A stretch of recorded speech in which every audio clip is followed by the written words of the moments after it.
작품을 뭐 정확하게 알고 있지 못하지만 한 작품에서 롱테이크가 어떤 효과를 내는지 그리고 작품 전체에서 어떤 영향을 미치는지를 좀 생각을 해보다가 사람입니다. 사람처럼 안 생긴 거 보시면 사람의 눈높이죠. 네. 카메라의 높이가 어떻게 해서 테이크를 따라가는지를 제가 조사를 해봤습니다. 그래서 제가 가장 극단적으로 이제 악의 손길, 오스웰드 작품은 굉장히 유려합니다. 카메라가. 그렇죠. 이 가슴께부터 카메라가 시작하여서 인간의 시선보다 약간 높은 곳에서 계속 카메라가 유지가 돼요. 후방. 네. 약간 높은 정도에서 계속 카메라가 이어지면서 이 작품 전체의 어떤 높이를 만들어주고 있는 것 같고요. 플레이어와 부기나이트 같은 경우에는 굉장히 인간의 눈높이에 맞춰져 있는 숏들이 많고요.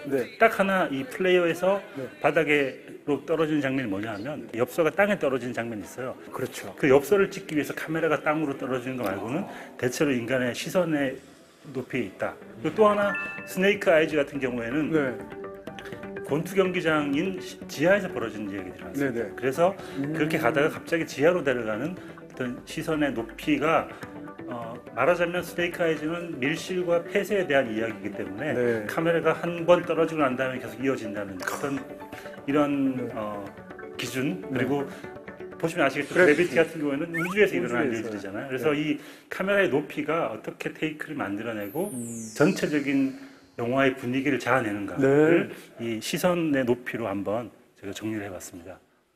거의 중베스키가 온 것 같아. 루베스키가 아니라. 야, 어떻게 이런 또 전문적인. 더욱 선을 그리고 싶은데 간략하게 이제 만들어 놀랍습니다. 그 카메라의 높이에 따라서 과연 이것이 그래프로는 이렇게 표현되는데 실제 영화에서는 어떻게 되실지는 이제 화면을 보시면서 저희가 설명을 드리면 아실 수 있을 것 같고요. 야, 진짜.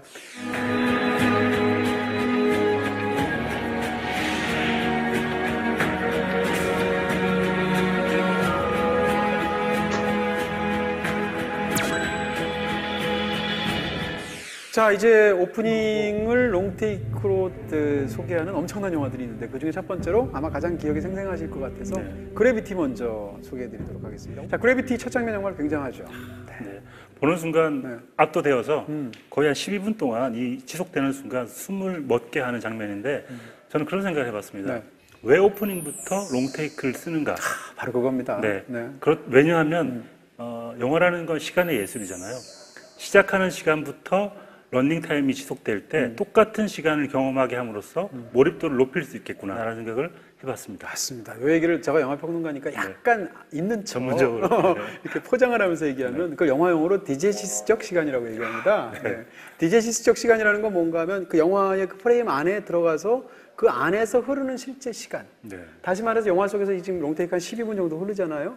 그럼 영화 속 인물들은 12분 동안 그 일을 겪은 거지 않습니까? 그게 이제 디제시스적 시간이고 비디제시스적 시간이라는 건 뭔가 하면 그 바깥에서 관객이 체험하는 시간. 근데 관객도 역시 그걸 12분으로 체험하잖아요. 그러니까 어떤 영화가 한 인물의 80년간의 이야기를 2시간 동안 다루다고 하면 디제시스적 시간은 80년입니다. 그리고 비디제시스적 시간은 2시간인 거죠. 근데 이 두 가지는 차이가 대부분의 영화들이 있는데 롱테이크를 많이 쓰면 쓸수록 격차가 줄어들게 되고 심지어 이런 영화에서 12분 동안은 비디제시스적 시간과 디제시스적 시간이 정확히 일치하게 되죠. 그래서 사실감이 생긴다 이런 얘기를 지금 사실은 해주신 겁니다. 그래서 제가 이제 포장을 한 겁니다. 잘 알지도 못하면서 이렇게 아니 정확하게 지금 짚어주신 거예요. 이거 그냥 막 쓰다가 맞추신 거예요? 아닙니다. 정확하게 찌르신 거고 이 장면을 먼저 잠깐 설명할 필요가 있겠죠. 지구 바깥에서 우주 공간에서 이제 허블 망원경을 수리하는 일을 우주에 처음 나가는 라이언 박사가 하고 있죠. 같이 일하는 사람이 이제 맷인데 이 사람은 베테랑이니까 우주에 너무 많이 나왔으니까 처음부터 계속 수다를 떱니다. 그렇게 한가롭게 작업을 하다가 갑자기 저 멀리 있는 러시아 위성이 터지게 되고 그 파편이 잔해가 날아옴으로 인해서 이들이 갑자기 큰 위기를 겪으면서 사고가 시작되는 장면이 단 하나의 쇼트에 커트 한 번도 없이 12분 동안 지속되게 되죠. 정말 정교한 계산이 담겨있는 SF 촬영에 있어서 어떤 하나의 그 전환점을 이루는 그런 촬영이라고 말할 수 있을 것 같고요. 어쨌건 이 장면을 골랐을 때 단순히 우리가 오늘 이 보여주는 5가지가 기술적으로만 어렵다거나 혹은 현란하게 찍었다거나 그래서 만약에 중요하다면 영화 역사에서 그렇게 논의가 되지 않았겠죠. 이런 미학적인 그리고 테크닉적인 기술적인 목표가 철저히 그 영화의 어떤 핵심하고 닿아 있다는 측면에서 굉장히 놀라운 장면들이라는 얘기고요. 첫 번째 그래비티 그런 방면을 말씀드린다면 이 영화의 주제에서 가장 중요한 게 뭐냐? 인물과 공간에 대한 관계, 혹은 인물과 인물에 대한 관계가 이 영화의 핵심입니다. 이 영화에서 시작해서 보면 라이언 박사가 이 우주로 작업을 하기 위해서 나온 이유가 뭔가 하면 지구가 싫어서, 지구가 싫은 이유는 거기서 자기 딸이 죽었기 때문에, 자기가 딸이 죽고 사람들이 위로하는 소리도 막 듣기 싫어서 라디오를 들어도 DJ 멘트가 없는 음악 전문 방송만 들었어요. 그렇게 나왔는데 하필이면 떠버린 내신 사람이 계속 떠드는 거죠. 네. 그러면 이 주인공인 라이언 박사 입장에서는 어떨까? 그 말을 하나도 안 들으면서 곁다리로 들으면서 작업을 하지 않겠습니까? 관객이 똑같습니다. 이 장면을 딱 보면, 영화를 보면 관객이 예열할 시간이 필요한데 별 중요하지도 않은 수다를 계속 떠듭니다. 심지어 휴스턴에서는 그 얘기 옛날에 했던 얘기라고 그 얘기를 하죠. 그렇습니다. 바로 그런 의미에서 관객 입장에서도 그 얘기가 대체 무슨 얘기인가 이렇게 하고 심드렁하게 듣게 되는데, 그게 주인공의 상황하고 똑같다. 네, 저는 이 시나리오 영화를 보면서 영화 시나리오를 생각해 볼 때 정말 잘 만든 시나리오라는 생각이 드는데, 네네, 말씀해 맞습니다. 주신 것처럼 앞쪽에 그 조지 클루니가 얘기하는 부분이거든요. 근데 그게 영화와 상관이 없어 보여요. 처음에는 정말 수다스럽고 그렇죠. 그냥 아무 얘기도 아닌 것 같은데, 네. 소설 작법에서도 어떤 중요한 주제를 뭐 주제라고 밑줄을 쳐가면서 쓰는 대사들이 있잖아요.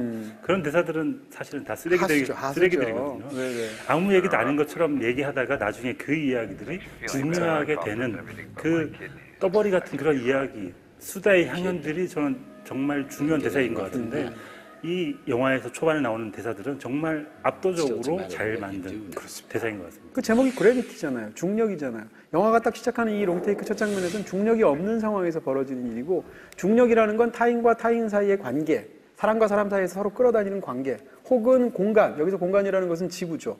지구는 다시 말하면 삶의 터전 자체 같은 거거든요.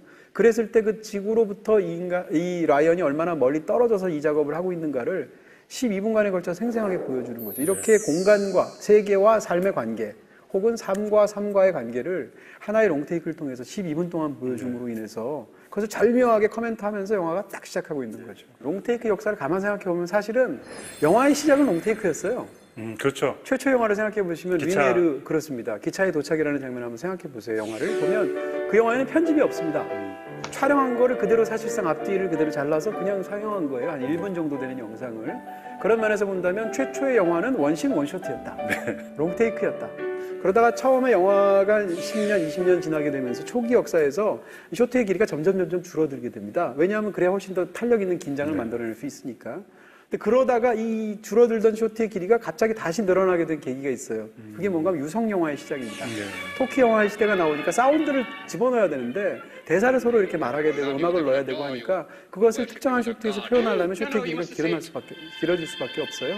30년대에 다시 쇼트의 길이가 길어지다가 최근에 오면서 점점 특히 블록버스터가 되면 짧을수록 우리는 훨씬 더 자극적으로 보게 되잖아요. 그래서 4.7초까지 줄어들게 된 거죠. 어쩌면 VR의 발달이 롱테이크에 또 다른 변화가 생길 수도 있겠는데요. 그럴 수 있겠는데요. 네. 롱테이크를 자극하는 방식으로 진행될 수도 있겠다 그러네요. 싶은 생각도 네. 있고요.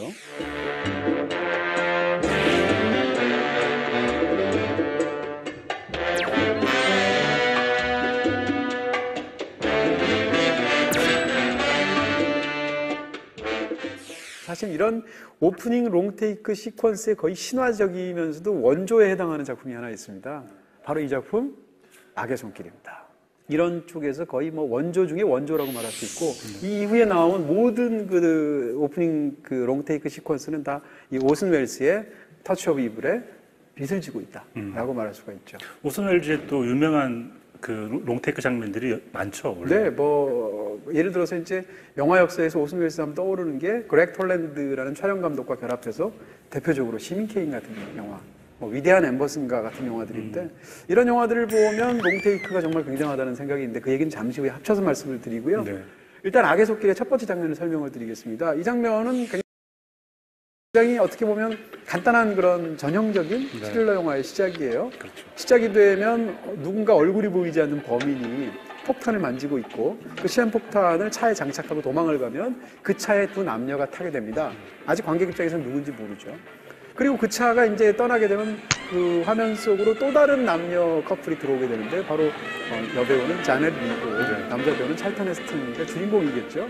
이 한쪽에서는 차가 다니고 한쪽에는 두 사람이 걷는데 계속 보시게 되면 이 차 자체는 훨씬 더 빠름에도 불구하고 중간에 양떼가 끼어든다든가 이렇게 해서 차가 못 가는 순간이 있어요. 그러다 보니까 이 두 쌍이 만나고 떨어지고 하다가 멕시코에서 미국으로 넘어가는 검문소에까지 가게 됩니다. 그리고 검문소를 지나가게 되면 그 주인공 커플이 서로 로맨틱하게 키스를 하는데 둘이 이제 결혼을 앞두고 있죠.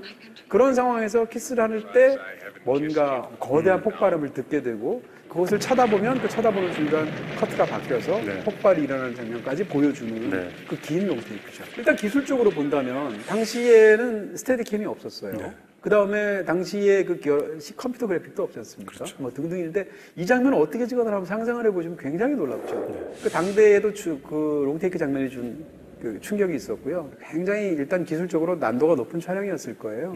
그 점을 먼저 말할 수 있고 두 번째는 이 롱테이크가 이런 스릴러 영화, 이거 필름 노아르 영화라고 하죠. 이런 필름 노아르 영화에서 굉장히 중요한 서스펜스와 미스터리를 기가 막히게 다뤄낼 수 있는 도구가 되었다는 겁니다.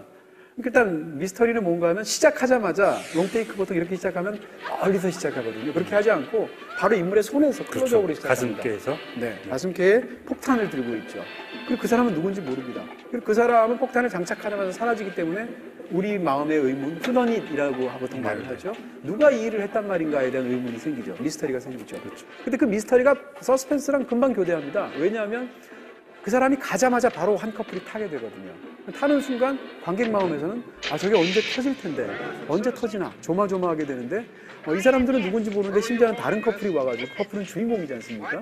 그럴 때 과연 언제 터질지 내 사람이 다 죽을지 아니면 끝에 가서 안 터질지 터지는 순간까지 관객을 이렇게 막 서스펜스를 만들어준다는 거죠. 계속 만나고 떨어지고 하면서 서스펜스의 극대화된 부분이 그 검문소에서 두 커플이 같이 있는 장면에서 여자가 계속 제 머릿속에서 찌깍찌깍 시계 소리가 나요 라고 얘기하는데 터질 것 같은 거죠. 무시당하죠. 네. 그런데 너무너무 불안한 거죠. 그러다가 다시 이제 헤어지면서 터지는데 정말 이 동선을 정말 기가 막히게 짰구나라는 걸 알 수 있습니다. 또 한 가지는 이 롱테이크가 롱테이크만을 위한 롱테이크가 아니라는 거예요. 이 영화의 첫 장면은 롱테이크인데 그 다음 장면을 보면 편집이 너무 중요하도록 쇼트를 뒤에 붙였습니다. 그러니까 롱테이크라는 건 상대적으로 편집이 덜 중요하잖아요.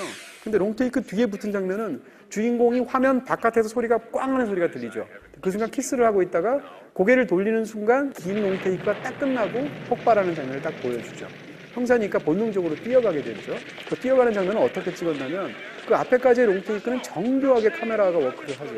근데 그 장면은 굉장히 로우 앵글로 낮게 찍었고 심지어는 조명도 지금 폭발한 이유기 때문에 굉장히 어둡고 핸드헬드로 찍었습니다. 아주 거칠게 찍었다는 얘기죠. 그러니까 앞에 장면은 그 장면 자체로도 중요하지만 뒤에 편집 효과를 극대화하는 인서트를 넣었다. 그 다음에 그 이후의 장면들하고 대조를 이룬다. 이런 측면에서도 이 롱테이크 자체가 그 목적이 아니라 영화 전체의 리듬을 자유자재로 갖고 주면서 영화의 리듬을 만들어내는 그런 뛰어난 연출력이라는 거죠. 사실은 이제 뭐 터치 오브 이브라는 영화에서 다루는 얘기가 깊은 얘기가 아니에요. 어떻게 보면 필름 누아르의 전형적인 이야기인데 그럼에도 불구하고 이 영화가 훌륭한 것 중에 하나가 바로 이런 기술적인 부분 혹은 이학적인 부분일 텐데 저는 그 팀 버튼 감독을 좋아하는데 팀 버튼의 에드 우드라는 영화를 보면 거기에 이제 오손 웰즈와 만나는 장면이 나와요. 근데 오손 웰즈가 뭐라고 그러냐면 내가 영화를 하나 만들고 있는데 찰턴 헤스튼을 멕시코인으로 쓰라는 거야 라고 얘기를 합니다. 그게 악의 손길이에요. 그러니까 그 조니 뎁이 뭐라고 하냐면 회사에서 자꾸 내가 찍은 걸 편집을 한다.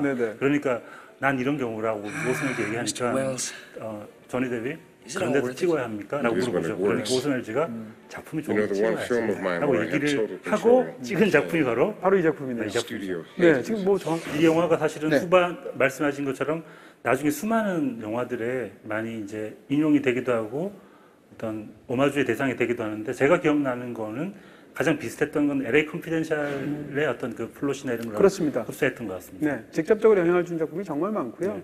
어찌됐건 이런 전형적이라고 당시 사람들은 폄하해서 깔아뭉갰던 필름 누아르 장르 속에서 이런 굉장한 장면을 통해서 새로운 어떤 영화적인 공간을 만들어내는 방식의 어떤 혁명적인 변화를 갖고 왔다라고 말할 수 있고요. 그런 면에서 이 영화는 사실은 영원히 기억될 그런 작품이라고 말할 수가 있겠죠. 그 이야기 자체도 재밌더라고요. 다시 보니까 원형 같은 게 있어가지고. 필름 노아르의 역사를 얘기할 때 보통 40년대 초반에서 50년대 중후반까지라고 말하는데 그 50년대 중후반까지라고 말하는 영화가 바로 이 영화 때문입니다. 어떻게 보면 필름 노아르 시대의 어떤 황혼을 장식했던 마지막 영화라고 말할 수가 있겠죠.